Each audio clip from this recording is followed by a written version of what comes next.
So we've been, in these BBCs, people covering different things. I had been working on the list of 57 mental factors and things like that. These were all kind of ones that were faulty, but I couldn't stay with that. I had to go to a virtuous one. Balance.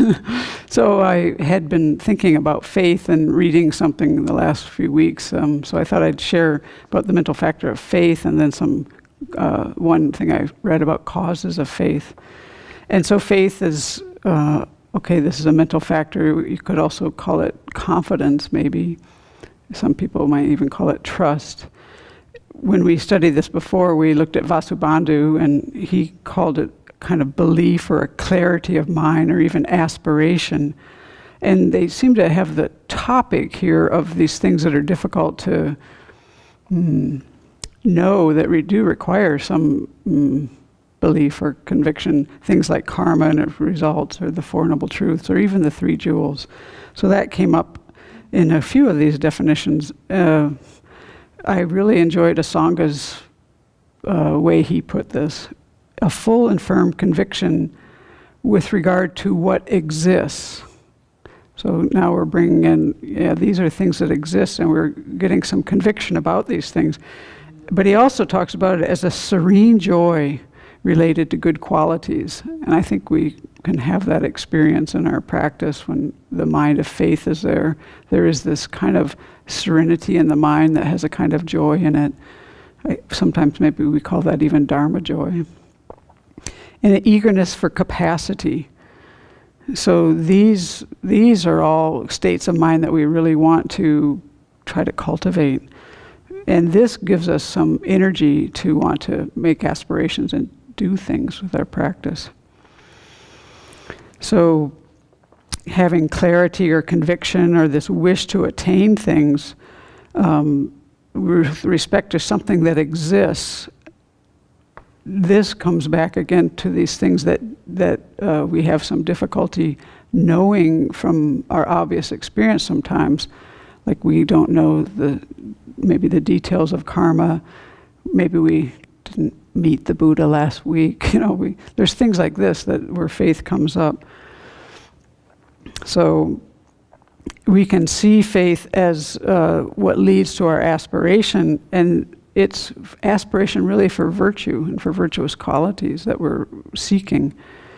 So how do we get that? If this is the doorway for how all of our good qualities are going to become manifest, this is, same as what Nagarjuna said, you need faith and wisdom. And what precedes wisdom is faith. So how are we going to get there? Well, these 10 causes were in a book that I'm reading. It has commentary by Dilgo Khyentse Rinpoche, and they're based on some short verses that have a very short commentary. So it's like one sentence of root verse and one sentence of commentary, and then he gives his commentary. And I just wanted to read the root verse and the short commentary, and for us to think about, well, how do these 10 things, how do they relate to me being causes of faith? Like, how does this work? And so I think if one of them speaks to you and you have some experience in that, speak up and we'll just share it. So the first one, he says, you need to know there is no happiness in your present way of life and circle of friends. And then the sub-commentary says, ultimately these are causes of suffering. And you need to have confidence in the law of cause and effect, for it can never fail. You need to remember death and impermanence, for there's no certainty when you'll die. You'll need to remember that you will depart without your retinue or wealth, and when you die, you leave them behind, so they're no use to you. So here we're looking at all these topics that are really some of these preliminary topics that we consider, about the state of our situation, our relationship to the things around us, and even our own lives, and even the ending of our lives. For me, then the next one says, you need to bear in mind you're powerless to choose your next rebirth. There's no knowing where the force of your actions will take you. So I find that when I think about these things, what causes me to have faith in this is to see how working with the Dharma in relationship to these things has affected my own experience, what it's been like in my own experience. I can't say that, for me, the recognition that there's no happiness in the life of my present way of life or circle of friends, how would that be a cause for me to have faith?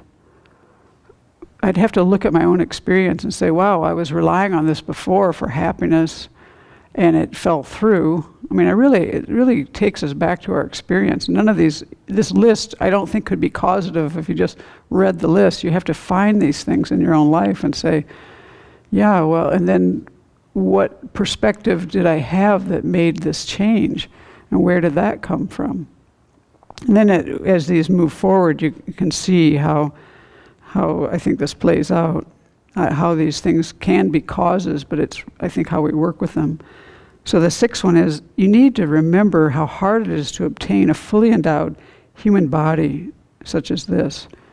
It's difficult to bring together the freedoms and advantages and their multiple causes. You need to bear in mind that the whole of samsara is suffering. It is never anything other than the three kinds of suffering. So now the last three are the ones that I think take us forward from that and help us see both what's possible and maybe have role models to help us along the way.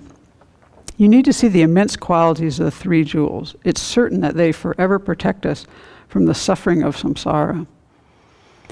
So that is where they start to shift to like the Dharma side of our own experience. So if we can see that these qualities actually help us with all the previous kind of issues that were brought up, the various sufferings that we have, even our own death, this is what I think is most salient to me, is thinking about how just when you get sick or just horrible things happen, whether it's in the news or in your personal life, or how does my mind work with this, or how doesn't it work with it, and what actually helps me. That's where the conviction that I have comes from, is from my own experience. And so to think of the qualities of the three jewels with regard to impermanence, with regard to death, with regard to the various kinds of sufferings, with regard to my friends, my family, my health, my inability to direct my rebirth. Yeah, I think that's where these feel like they start to move into the level of a cause. The ninth one is, you need to look at the lives and deeds of the holy beings. The activities of their body, speech, and mind are unstained by faults or defects. Well, we are very fortunate because we have living role models in this very time, and so that really is not the case for everyone, even in a religious tradition. And so we can see just from all of us have exposure to His Holiness the Dalai Lama, and he's so inspirational for us. And that's part of this faith that comes from a person who we see the benefits of the Dharma practice. And then the last one is, you need to keep the company of excellent friends who abide by virtue. Their good ways will naturally rub off on you, and faith and other virtuous qualities will increase.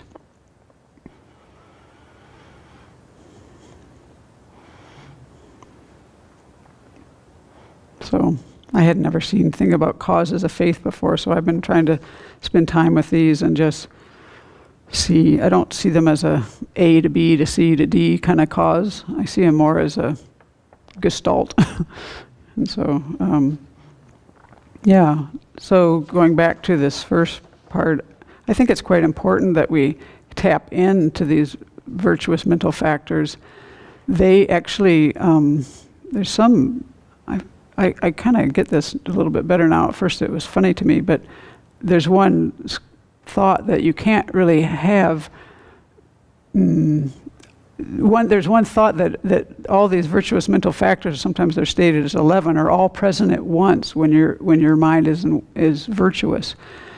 I like to think of this more as like the flashlight analogy that Jeffrey taught us, that if we can take one of these positive mental factors, one of these virtuous ones, and try to make it bright, it's going to kind of crowd out the other ones, because these things can't really exist in your mind at the same time if according to some belief systems. So we can use that in our practice. So if we pick one like faith, especially part where we see our own kind of dharma joy that we have, this kind of calmness of the mind, this kind of joyfulness of the mind that comes when you have some kind of real belief of this kind of level, then we can use that like a little light bulb and try to make it brighter and brighter and brighter, and then it can kind of, in my mind, it just kind of outshines these other ones that are getting in the way of our practice.